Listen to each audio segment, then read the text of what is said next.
allons maintenant ouvrir la Bible ensemble dans Romains chapitre 8, versets 28 à 39. Je vous invite à ouvrir la Bible. Même si j'avais préparé le PowerPoint, eh bien, j'avise en dernière minute. Je ne vais pas afficher le texte et vous laisser une fois suivre avec moi et avec la Bible que vous avez entre vos mains, quel qu'en soit le format. Voilà, nous allons ouvrir la Bible ensemble et je vais lire avec vous dans Romains au chapitre 8, les versets 28 à 39.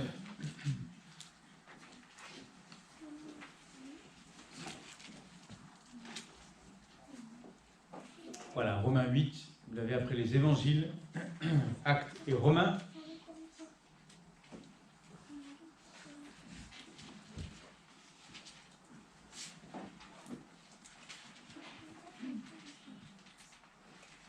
Voilà, on lit ensemble. Nous savons du reste que toute chose concourt au bien de ceux qui aiment Dieu, de ceux qui sont appelés selon son dessein. Car ceux qu'il a connus d'avance, il les a aussi prédestinés à être semblables à l'image de son Fils, afin que son Fils soit le premier-né entre plusieurs frères. Et ceux qu'il a prédestinés, il les a aussi appelés, et ceux qu'il a appelés, il les a aussi justifiés, et ceux qu'il a justifiés, il les a aussi glorifiés. Que dirons-nous donc à l'égard de ces choses? Si Dieu est pour nous, qui sera contre nous? Lui qui n'a point épargné son propre Fils, mais qui l'a livré pour nous tous, comment ne nous donnera-t-il pas aussi toutes choses avec lui? Qui accusera les élus de Dieu? C'est Dieu qui justifie. Qui les condamnera? Christ est mort, bien plus, il est ressuscité. Il est à la droite de Dieu et il intercède pour nous. Qui nous séparera de l'amour de Christ? Sera-ce la tribulation ou l'angoisse ou la persécution ou la faim ou la nudité ou le péril ou l'épée? Selon qu'il est écrit, c'est à cause de toi qu'on nous met à mort tout le jour, qu'on nous regarde comme des brebis destinées à la boucherie. Mais dans toutes ces choses, nous sommes plus que vainqueurs par celui qui nous a aimés.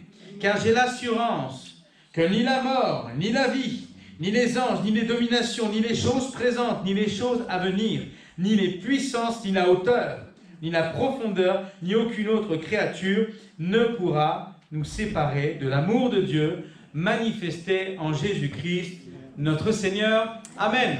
Amen. Gloire à Dieu. Un texte qui m'est revenu cette semaine dans plusieurs de mes lectures et qui évoque des versets qu'on connaît très bien, qu'on prend souvent aussi isolément. Et j'aimerais pouvoir m'attarder en un plan simple sur trois expressions, trois versets qu'on cite assez fréquemment pour pouvoir peut-être en donner quelques détails ce matin avec vous. J'ai intitulé mon message « Jamais séparé de lui ». Amen. Je crois que nous avons non seulement cette confiance, mais aussi cette détermination personnelle à ne vouloir jamais être séparés de Dieu, de Christ, du Saint-Esprit. Vous êtes d'accord avec moi? Amen. Je ne veux jamais me séparer de mon Seigneur et de mon Sauveur. Il a tout fait pour moi et je bénis le Seigneur. Alléluia. Dieu veut notre bien. On l'a lu tout à l'heure au verset 28. Nous savons du reste que toute chose concourt au bien de ceux qui aiment Dieu. Vous avez remarqué ce verset? On l'a lu plusieurs fois, vous le connaissez sans doute beaucoup. Et quand on le lit comme ça, quand on le cite, nous savons que toute chose concourt au bien de ceux qui aiment Dieu. On a cette impression que tout ce qui nous arrive dans la vie est bon ou est bien. Vous voyez? On cite souvent ce verset pour s'encourager en se disant bien tout ira bien parce que le Seigneur est avec moi et il ne m'arrivera que du bien parce que ces choses-là m'amèneront dans une plénitude et une paix dont j'ai besoin auprès du Seigneur. Mais si on relit bien, je ne suis pas certain que cela veut dire cela exactement. Toute chose concourt au bien de ceux qui aiment Dieu. En grec, agathos, c'est le bien. Ça veut dire bon, agréable, plaisant, joyeux, heureux.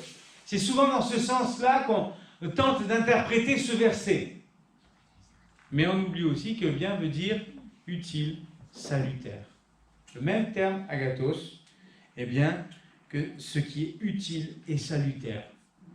Et vous savez, dans la vie, parfois ce qui est utile pour nous, ce qui nous est salutaire, ce n'est pas forcément ce qui nous fait du bien au premier abord.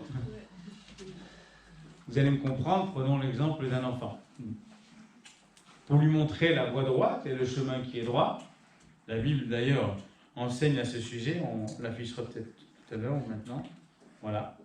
Psaume 13, verset 24, la Bible dit « Qui refuse de châtier son fils ne l'aime pas, celui qui l'aime le corrigera de bonheur. » Allez, il n'est pas question de violence, de faire violence envers ses enfants.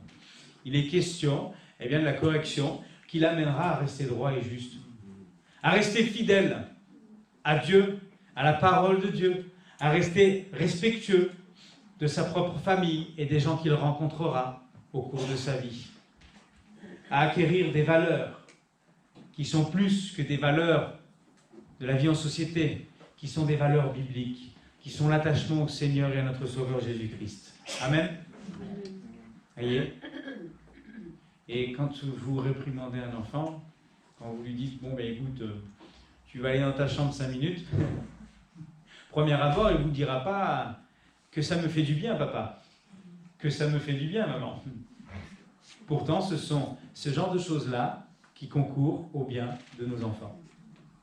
Et maintenant, si le Seigneur agit de même envers nous, il faut comprendre que tout ce qui concourt à notre bien n'est pas forcément tout ce qui va, dans un premier temps, nous faire plaisir. Mais pourtant, le Seigneur le sait, parce qu'il nous aime, il nous conduira dans une instruction. Parfois, le Seigneur va nous reprendre, et si on reprend l'expression du psaume 13, verset 24, le Seigneur va parfois nous châtier pour nous garder fidèles à lui. Pourquoi? Parce qu'il nous hait, loin de là, parce qu'il nous aime. Et parce que j'aime mes propres enfants, je ne ménagerai pas ni ma main, ni mon regard sur eux lorsqu'on doit traverser la route en leur disant « traverse quand tu veux ». Si je vois qu'un pas malheureux est en train de s'avancer, je vais saisir mon fils par le bras et je vais le tirer vers moi parce que je l'aime et parce que je ne veux pas qu'il lui arrive quelque chose. Vous savez, on va faire un petit peu de mathématiques, permettez-moi une parenthèse. On parle de droite concurrente, vous savez, des vieux souvenirs du collège ou des choses comme ça pour certains. Les droites qui concourent en un même point, on a ça dans les triangles, etc., eh bien, ce sont des droites qui, à l'origine, sont issues de tous les côtés de la figure géométrique, mais qui finalement se rejoignent en un seul point, un point commun. Et je vois par là aussi l'image que Dieu nous donne, que, aussi bien dans notre vie spirituelle, les bénédictions que Dieu nous accorde participent à notre bien, mais aussi des épreuves. Vous voyez ? Des choses qui semblent différentes au premier abord. On souhaiterait certainement une vie remplie de bénédictions en tout instant, à chaque jour, à chaque heure, à chaque minute, à chaque seconde. Mais la vie chrétienne n'est pas faite ainsi, parce que le Seigneur nous aime, et elle est tellement diverse et composée de choses merveilleuses pour nous. Le Seigneur nous encouragera tel jour par une bénédiction, par la réponse à une prière, et nous encouragera un autre jour par la réprimande. Parce que toute chose concourt au bien de ceux qui aiment Dieu. Et à un moment donné, si je garde mon oreille fermée, le Seigneur m'aimant, va devoir me faire passer le message autrement que de la façon dont je l'aurais imaginé. Les épreuves, les difficultés, la correction, dans un premier temps désagréable, finissent toujours, lorsque Dieu les a permises, par nous faire du bien. Amen. Amen. Je me souviens de certaines expériences où je sais que le Seigneur m'a repris. Je sais que le Seigneur m'a montré ce qui n'allait pas. Je sais que le Seigneur m'a permis d'être honnête avec moi-même sur certaines phases de ma vie, de mes expériences, et de pouvoir revenir vers lui. Dieu permet ces expériences pour nous faire du bien, participer à notre croissance et notre affirmation dans la foi et l'espérance. Je vous rappellerai un exemple que j'avais donné en cours d'année. Jonas, quand il se fait avaler par le poisson. On se dit, terrible Seigneur, mais pourquoi? Qu'est-ce qu'il m'arrive? Ça y est, c'en est fini, je vais être digéré dans cet estomac gigantesque, avec ce que je peux y trouver peut-être, pour m'y nourrir quelques instants. Ça ne va pas durer longtemps, puis je vais finir. dans l'estomac du poisson. Et moi, je suis convaincu que si Dieu n'avait pas envoyé le poisson, Jonas serait très certainement mort noyé, parce que souvenez-vous que lorsqu'il passe par-dessus bord, il dit lui-même, jetez-moi par-dessus bord, voyez, eh bien c'est parce qu'ils sont en pleine tempête. Et nager en pleine mer ou en plein lac, aussi grand soit-il, avec une tempête terrible, eh bien même quand on est bon nageur, je ne suis pas certain qu'on puisse s'en réchapper. Et là où Jonas aurait pu dire, ça y est, c'en est fini, un poisson m'a avalé, je vais être digéré tout cru, eh bien en fait, ça a été le moyen pour lui d'être sauvé. Le Seigneur nous rappelle donc que c'est parfois dans les instants qui nous semblent être difficiles, les épreuves, les combats, les luttes, les remises en question, que finalement, il va nous enseigner, finalement, il va nous sauver, finalement, c'est dans ces moments-là où il va nous préserver. C'est pour ça que nous devons réfléchir à deux fois, je pense, lorsque nous vivons des combats, des luttes et des épreuves, et de comprendre pourquoi le Seigneur les a-t-il envoyés sur nous. Souvent de fois, le Seigneur va pouvoir nous reprendre, pouvoir nous tirer d'affaire, pouvoir nous sauver, pouvoir nous ramener dans ses bras d'amour. Pensez au fils prodigue. Je l'ai évoqué cette semaine avec ceux qui étaient là aux réunions. Le fils prodigue s'en va, mais pour qu'il comprenne la valeur du Père, du lien qu'il a avec le Père, pour qu'il comprenne à quel point lui et son Père s'aiment, et c'est réciproque. C'est étrange, mais il a fallu qu'il quitte la maison. Il a fallu qu'il se retrouve dans la boue, au milieu des cochons. Il a fallu qu'il se retrouve à manger de la nourriture pour animaux. En tout cas, il le voulait, il le désirait. Il a fallu qu'il se retrouve au plus bas, dans l'humiliation peut-être la plus totale. Être là, à moitié dénudé, ne plus savoir quoi faire et avoir perdu tous ses amis, se retrouver complètement seul. Il a fallu ce moment si difficile pour le fils prodigue pour finalement réaliser que c'est dans la maison de son père qu'il était le mieux. Et que la seule chose qu'il avait à faire, c'était revenir dans la maison de son père. D'abandonner son orgueil, son avidité, et d'aller tout penaud devant son père, mais en tout cas avec ce désir de lui demander pardon. C'est dans des moments si difficiles que ça, et parfois même, quand nous sommes tombés bien bas, que finalement, nous comprenons à quel point Dieu nous aime. Dieu veut notre bien. Dans 2 Timothée au chapitre 3, au verset 16 et 17, on peut y lire « Toute écriture est inspirée de Dieu, utile pour enseigner, pour convaincre, pour corriger, pour instruire, dans la justice, afin que l'homme de Dieu soit accompli et propre à toute bonne œuvre. » Amen. Propre à toute bonne œuvre. Pour enseigner, pour convaincre, pour corriger, instruire dans la justice. Ce verset nous montre bien de quelle bénédiction la parole nous rend bénéficiaires. La parole de Dieu nous bénit, elle nous restaure, mais elle nous corrige aussi. Toute chose concourt au bien de ceux qui aiment Dieu. Amen. Amen. Amen. Et pas simplement les bénédictions. Pas simplement ces moments où je suis en paix, où je suis bien. Ce moment où je suis rempli de force, rempli de foi, rempli de zèle. Mais ces moments aussi où je me suis perdu et finalement le Seigneur me reprend et vient me tirer de là où j'étais. Ces choses-là nous remettent en question, nous rappellent à la mémoire combien nous sommes bien avec le Seigneur et avec lui seul. Amen. Amen. Dieu veut aussi notre protection. On a lu au verset 31 tout à l'heure, « Que dirons-nous donc à l'égard de ces choses? Si Dieu est pour nous, qui sera contre nous ?» Ah, souvent celui-ci on le cite aussi. Si Dieu est pour nous, qui sera contre nous? Ça c'est le verset préféré de ceux qui entament des challenges, des tournois, des compétitions. Voilà, pas besoin d'être sportif pour pouvoir l'évoquer non plus. À l'égard de ces choses, quelles choses? Celles qui ont été citées précédemment, les contextes qui sont bons ou même difficiles, qui nous amènent à la maturité spirituelle en Dieu. Mais la question qu'il pose ensuite, c'est si Dieu est pour nous, qui sera contre nous? Comment savoir que Dieu est pour nous ou que faire pour qu'il soit pour nous? Vous avez une petite idée? Comment savoir si Dieu est avec nous? Est-ce que Dieu est avec tout le monde? Non. Dieu aime tout le monde, mais Dieu n'est pas avec tout le monde. Parce que si le Seigneur emprunte telle voie et que moi je m'en détourne, et que la présence de Dieu me quitte, alors Dieu n'est plus avec moi.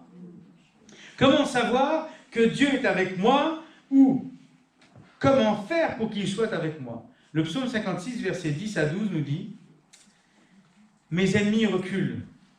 Au jour où je crie, je sais que Dieu est pour moi. Je me glorifierai en Dieu, en sa parole. Je me glorifierai en l'Éternel, en sa parole. Je me confie en Dieu, je ne crains rien. Que peuvent me faire des hommes ?» Un extrait du psaume qui correspond tellement à « Si Dieu est pour nous, qui sera contre nous ». Vous avez remarqué? Je sais que Dieu est pour moi. Verset 10. Quand? Bien au jour où je crie. Au jour où j'interpelle le Seigneur. Au jour où je lui demande son aide. Le jour où j'en peux plus et finalement, peut-être en désespoir de cause, mais on n'est pas obligé d'attendre ce moment-là non plus. J'ai crié à l'Éternel. Je sais que Dieu est pour moi. Regardez aussi quand il dit, le psalmiste, verset 12, « Que peuvent me faire des hommes ?» Que peuvent me faire des hommes? Cette question qui suit encore une fois, eh bien cette affirmation, je me confie en Dieu, je ne crains rien. Donc, que peuvent me faire les hommes? Quand on crie à l'Éternel, quand on se confie en lui, alors nous pouvons déjà dire que nous sommes sur ce chemin où Dieu vient nous rencontrer. Si Dieu est avec moi, qui sera contre moi? Je suis avec Dieu et lui est avec moi quand j'établis une communion authentique et sincère avec lui. Quand je prends du temps avec lui. Quand je prie, quand je crie, quand je m'agenouille devant sa face. Quand je lis sa parole, quand je vais chercher la connaissance de mon Dieu.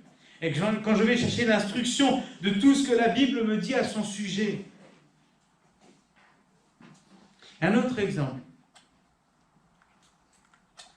C'est Esdras chapitre 8, versets 21 à 23. On va lire ensemble. Là, près du fleuve d'Ahava, je publiai un jeûne d'humiliation devant notre Dieu, afin d'implorer de lui un heureux voyage, pour nous, pour nos enfants et pour tout ce qui nous appartenait. J'aurais eu honte de demander au roi une escorte et des cavaliers pour nous protéger contre l'ennemi pendant la route.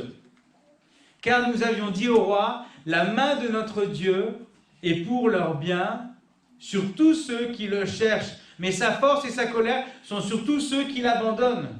C'est à cause de cela que nous jeûnâmes et que nous invoquâmes notre Dieu, et il nous exauça. Amen. Amen. Merveilleux texte. Peut-être que certains connaissent un peu moins, il faut aller lire Esdras, c'est bon. Ici, on est dans ce contexte où le peuple a été pendant un temps déporté en Babylonie, à Babylone.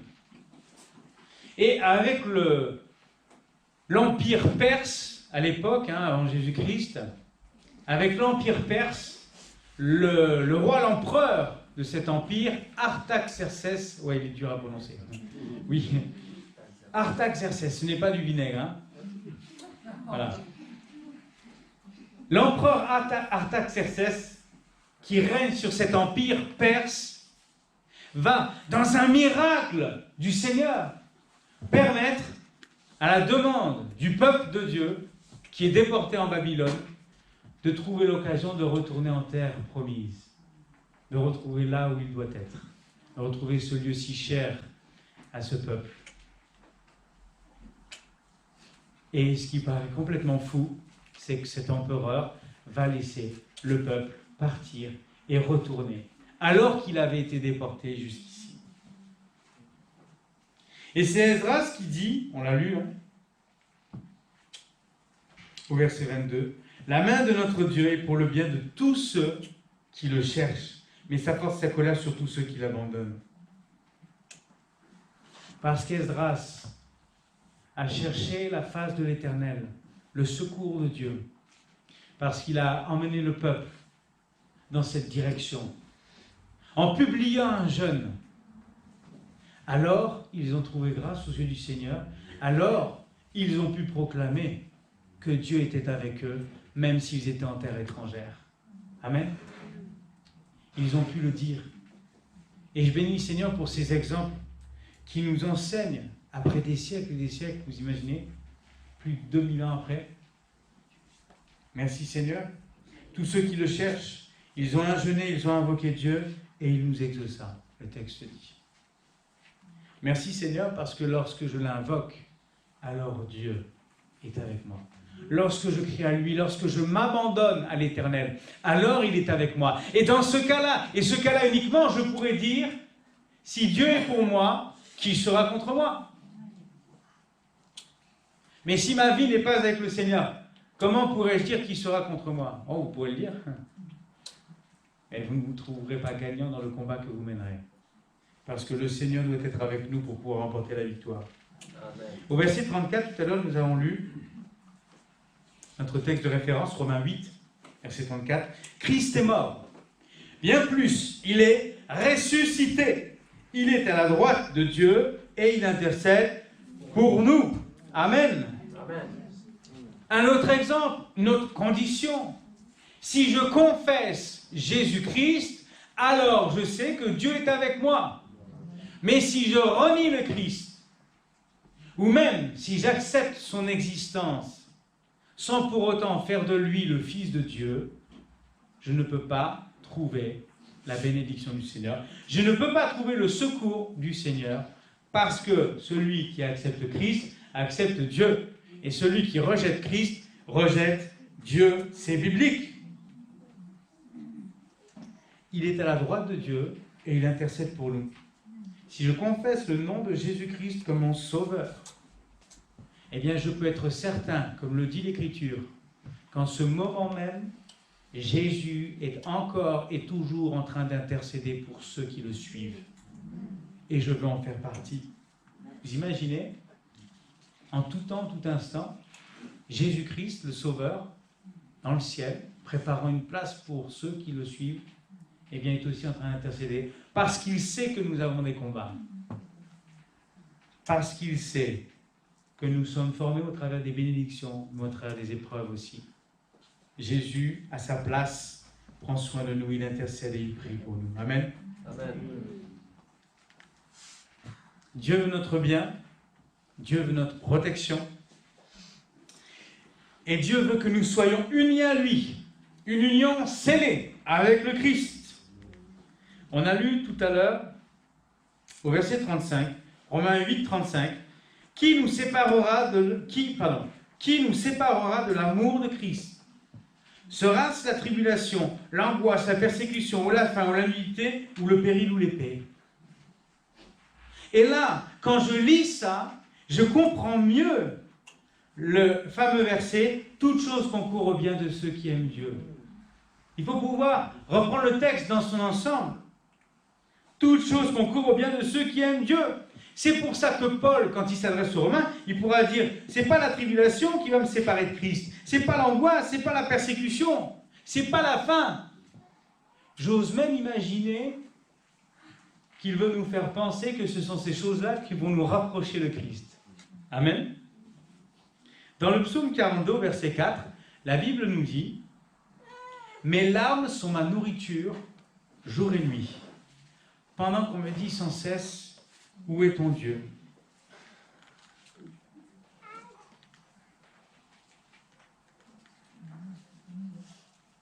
Peut-être c'est ton cas. Peut-être, dans ce moment très calme du partage de la parole de Dieu, tu lis ce verset et tu te dis, mais moi c'est mon quotidien jour et nuit. Mes larmes sont ma nourriture jour et nuit. Le temps de l'église, j'arrive à les sécher, puis dès que je reviens chez moi, je pleure de nouveau, jour et nuit. Parce que tu pries, parce que tu souffres, parce que tu te poses beaucoup de questions. Tu arrives un temps dans la semaine à pouvoir garder ces larmes au fond de tes yeux, mais quand tu te retrouves dans ta solitude ou à la maison, dans un coin où tu trouves un peu d'intimité, alors de nouveau tes yeux pleurent, ton cœur pleure jour et nuit. Et le pire dans tout cela, c'est ceux qui seraient tentés de te dire « Mais où est ton Dieu ?» Le Seigneur est là. Je voudrais t'encourager ce matin. Le Seigneur est là, il est avec toi. Je repense à ce témoignage qui qui a été donné par le pasteur de l'église de la Porte Ouverte à Mulhouse quand ils ont été accusés, étaient en diffamation, utiliser toute autre forme de mots, de vocabulaire, mais lorsqu'ils ont été accusés d'avoir introduit le fameux virus en France, ça a été difficile pour eux. Et je le sais aussi parce que j'avais observé quelques réactions sur les réseaux et ailleurs, et des gens aux informations qui disaient ils étaient dans une réunion en train de prier les uns pour les autres, ils prient pour les malades, pour qu'ils soient guéris, mais ils sont pour la plupart tous atteints de la Covid-19. Et les gens du monde ont eu l'occasion de dire où est votre Dieu? Vous voyez? Ça n'arrive pas qu'à nous. Aucune église n'est parfaite, mais nous voulons aimer le Seigneur et nous voulons le suivre. Et même dans la tristesse, même dans les combats, dans les difficultés, je crois que la tentation la plus grande du monde, de ceux qui appartiennent au monde, sera de nous voir souffrir, de nous dire où est ton Dieu. Vous imaginez Joseph? Quand Joseph, recevant la promesse de Dieu, finalement va se retrouver en prison, accusé, diffamation encore une fois, la femme de son maître qui va l'accuser d'avoir voulu toucher à elle, etc. Et puis il va être oublié en prison. Le nombre de fois où les gens ont pu le croiser, et lui, qui sait, il a confiance à l'Éternel, et puis peut-être les gens qui lui auront dit, le texte ne le dit pas, peut-être lui-même se sera dit, où est ton Dieu? Pourtant, il a été fidèle jusqu'au bout, il a été restauré dans sa position. Souvenez-vous, Jésus à la croix, quand il est là, il est seul à la croix, la plupart l'ont abandonné, quelques-uns sont restés au pied ou à distance. Et puis il y en a un qui dira, mais si tu es le Fils de Dieu, alors descends de ta croix et sauve-toi toi-même. Où est ton Dieu? Peut-être que tu as été exposé à cette question-là. Peut-être que cette question qui a pour but de t'ébranler dans la foi, de te faire douter, eh bien lis la parole et sais que le Seigneur veut que tu sois uni à lui. Ne te fie pas à ce que tu pourrais entendre, à ce qu'on pourrait te dire. Même dans ces moments de silence et, semble-t-il, d'absence, le Seigneur n'a jamais été absent, il est toujours là. Toujours là. Même dans ces moments où tu es seul et tu pleures et personne ne le voit, le Seigneur est là. Et il t'aime. Si nous souffrons comme Christ a souffert parce qu'on y est destiné, cela fait partie du plan de Dieu pour nous. Alors nous ne pouvons pas dire que Dieu nous observe avec indifférence. Quand on a lu tout à l'heure que Jésus intercède pour nous, on ne peut pas dire que Dieu nous observe avec indifférence.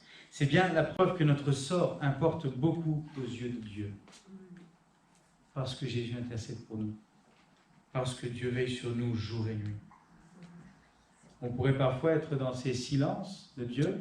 J'avais prêché une fois sur ce thème, à Villeneuve-sur-Lot, et nous dire, mais le Seigneur est-il là? A-t-il encore le regard posé sur nous? Est-il indifférent à mon sort? Pourtant non, le Seigneur est toujours là. On comprend par là que la tribulation, l'angoisse, la persécution, la faim, la nudité, le péril, l'épée qui nous atteignent, cela ne réfute pas l'amour de Christ pour nous. C'est pas parce que je suis dans la faim, dans l'angoisse, la persécution, ou parce qu'on en veut à ma vie, que cela devrait réfuter l'amour de Christ pour moi. Au contraire, ce sont deux choses qui ne s'opposent pas. C'est pas parce qu'on en veut à ma vie que Christ ne m'aime pas. Ces deux choses ne se contredisent pas. Elles font tout simplement partie d'un même plan. Elles sont rendues compatibles malgré notre difficulté à le saisir parfois. Au verset 37, Romains 8, 37, on a lu « Dans toutes ces choses, nous sommes plus que vainqueurs par celui qui nous a aimés. » Dans toutes ces choses, nous sommes plus que vainqueurs par celui qui nous a aimés. Ce qui prouve bien que l'amour de Christ est là quand nous sommes bien, quand nous sommes dans sa plénitude, y compris quand nous sommes dans le combat, la lutte et l'abandon. Au verset 38, « J'ai l'assurance que ni la mort, ni la vie, ni les anges, ni les dominations, ni les choses présentes, ni les choses à venir, ni les puissances, ni la hauteur, ni la profondeur, ni aucune autre créature ne pourra nous séparer de l'amour de Dieu manifesté en Jésus-Christ, notre Seigneur. » Je ne me laisserai pas décourager par les épreuves et les combats de la vie. Alléluia. Si je souffre comme lui, car j'ai choisi de le suivre, alors je peux être également convaincu d'hériter la victoire comme lui-même a manifesté la victoire. Amen. Christ nous a rendus vainqueurs. On voudrait être victorieux comme Jésus-Christ, parfois sans avoir à emprunter ou vivre, au moins en partie, ce que Christ a vécu. Pourtant, nous voulons être à l'image de Christ. Il a souffert, la parole de Dieu nous enseigne à ce sujet, que ceux qui ont choisi de le suivre, eh bien, vont souffrir, seront persécutés, seront peut-être mis à mal, mais si j'hérite de ces combats difficiles et des épreuves, j'hérite aussi de la victoire qui se trouve dans le Seigneur Jésus-Christ. Amen. Et l'un ne va pas sans l'autre. Je suis uni à lui dans tous ces aspects de la vie, du témoignage que Jésus-Christ nous a laissé et nous a rendu. Quand il est question de la hauteur et de la profondeur. J'étais plus petit, même récemment, je me posais toujours la question. Hauteur, profondeur, vous me dites ça, je pense à, vous savez, quand on va construire un meuble, il faut prendre les mesures, etc. Je ne saisissais pas bien. Mais finalement, le Seigneur, au travers de l'inspiration que Paul a reçue pour écrire Romains, il nous expliquera qu'il n'y a rien qui nous sépare de l'amour de Christ. Pas ce qui nous entoure, même pas ce qui est en dessous, la profondeur, même pas ce qui est là-haut, plus haut dans le ciel, rien. Ni l'espèce humaine, ni les différentes espèces angéliques, rien ne pourra nous séparer de l'amour de Christ. Est-ce qu'on est capable d'affirmer ça aujourd'hui, frères et sœurs?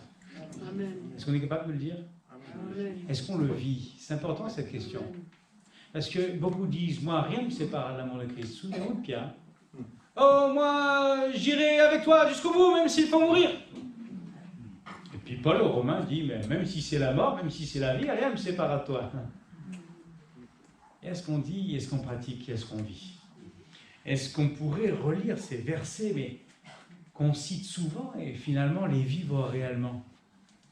Rien ne me séparera de l'amour de Christ. Est-ce qu'on peut rechercher à développer, à mettre en pratique cette écriture dans notre vie au quotidien? Amen. Amen. Je vais être de cela. Je vais être capable, frères et sœurs, que si un jour on me menace avec une arme, je ne puisse jamais renier Dieu. Amen. Je vais être capable qu'un jour où je serai submergé par les épreuves, jusqu'à ce que j'en vienne presque à défaillir, jamais je ne renie Dieu. Amen.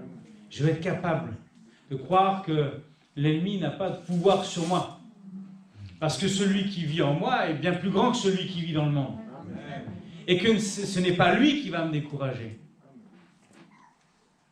Et s'il ne vient pas par des moyens ou des chemins directs, s'il voudra emprunter des chemins détournés, et on en a aujourd'hui dans le monde, hein, toute forme de tentation, toute forme d'attaque, d'épreuve qui voudra nous faire chuter et tomber, que jamais je ne renie le Seigneur. C'est ma prière, c'est mon désir, et je veux le croire. Et si jamais un jour je venais à mourir de faim, n'ayant plus aucune ressource, eh bien que jamais je ne renie le Seigneur. Parce que je sais qu'en lui, j'ai la vie éternelle. Il a même dit, et puis on terminera par là, dans le texte que nous avons lu, au verset 39, Romains 8, 39, ni la hauteur, ni la profondeur, ni aucune autre créature ne pourra nous séparer de l'amour de Dieu. Je me suis dit, tiens, encore une fois, un texte qui mérite peut-être de mieux comprendre. La créature, en grec, c'est ktisis. C'est la création, c'est-à-dire la chose créée. Toute chose créée, nous savons que le Seigneur a créé tout ce qui nous entoure, le ciel, la terre, tout ce qui s'y trouve. Mais ça veut dire aussi l'institution, l'ordonnance et l'autorité. Vous voyez? La créature. Ça peut vouloir dire l'institution, l'ordonnance et l'autorité. Il n'y a aucune autorité sur ma vie qui ne pourra me faire renier Christ. C'est mon désir le plus profond. Et je souhaite être attaché à cet engagement tous les jours de ma vie, depuis le jour où je me suis fait baptiser jusqu'à aujourd'hui et encore en temps à venir. Je ne veux jamais me détourner de cette pensée. Alléluia. 2 Corinthiens, chapitre 5, question d'écriture, vous connaissez bien ce verset. Si quelqu'un est en Christ, il est une nouvelle créature. Les choses anciennes sont passées, voici toutes choses sont devenues nouvelles. Mais l'autre sens de ptisis, soyez soumis à cause du Seigneur à toute autorité établie parmi les hommes, soit au roi comme souverain. 1 Pierre, chapitre 2, verset 13. Vous voyez ? Alors oui, je suis soumis aux autorités qui ont été instituées parce que c'est Dieu qui le dit dans sa parole. Mais quelles qu'en soient les autorités, quels que soient les rois de ce monde et de cette terre, je sais qu'il existe un roi des rois. Amen. Et un seigneur des seigneurs. Amen. Et que eux aussi, ils sont soumis, comme moi, je lui suis soumis. Alléluia. Et c'est pour ça que je peux affirmer, tout en étant dans le respect de ce que Dieu m'a commandé, de ne jamais vouloir ni désirer renier Christ dans ma vie et de le suivre quoi qu'il arrive. À la lumière des Écritures, souvent on dit ceux qui ont abandonné Christ. On ne dit pas ceux qui se sont perdus par erreur ou par inadvertance. Vous voyez ? Il y a une chose que j'aimerais dire et rappeler pour conclure. Le titre de mon message, c'est « Jamais séparé de lui ». Je ne peux pas être séparé de Christ à partir du moment où j'ai choisi de vivre avec lui. Pourtant, il existe un moyen d'être séparé de Christ.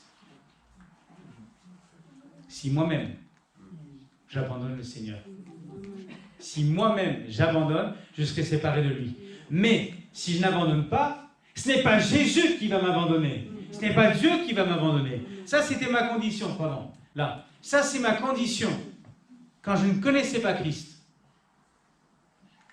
Et puis après, j'ai connu Christ. J'ai été uni à lui. J'ai trouvé l'amour de Dieu. Amen. Mais si jamais je me repens de l'engagement avec le Seigneur, si un jour j'abandonne parce que j'aurai sous le poids de certaines épreuves, si, surtout, en n'ayant pas refoulé le péché dans ma vie, en n'ayant pas refusé de céder mon cœur et mon âme à la transgression, en ayant peut-être succombé à la tentation sans avoir veillé, à ce moment-là, je peux être séparé de lui. Parce que le Seigneur m'aime. Et à ce moment-là, je retourne dans la condition dans laquelle j'étais avant. Et c'est même pire encore, certains textes nous le disent. Mais aujourd'hui, je crois que je veux être dans cette condition. Et je crois que si moi, je n'abandonne pas, c'est évident que Dieu, lui, n'abandonnera jamais. Amen. Ne jamais être séparé de Christ, c'est alors si facile.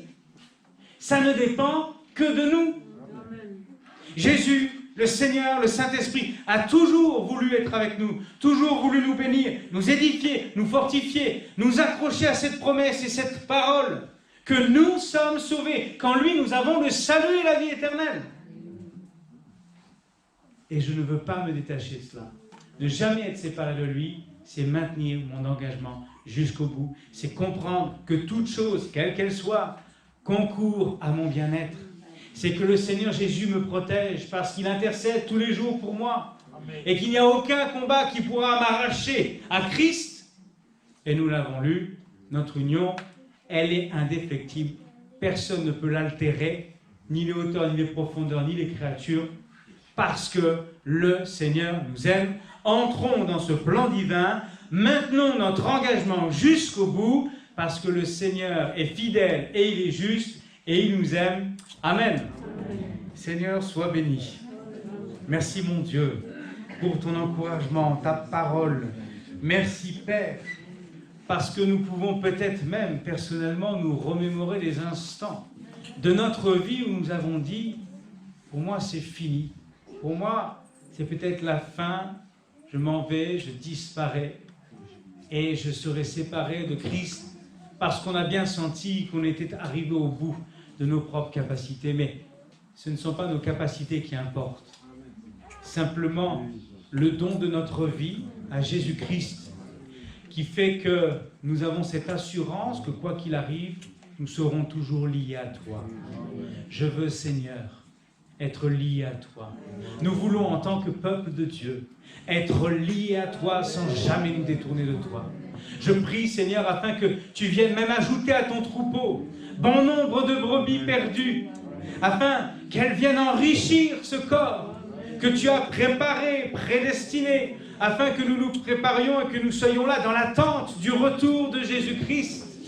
Mais Seigneur, merci, parce que quelles que soient les épreuves, les luttes, les combats, aussi grands soient-ils, tu nous promets et tu nous assures que rien ne peut nous séparer de toi. Nous n'avons donc à ce sujet aucune raison de faillir dans la foi, parce que les Écritures, elles ont plus de valeur que nos doutes, nos déceptions, nos interrogations.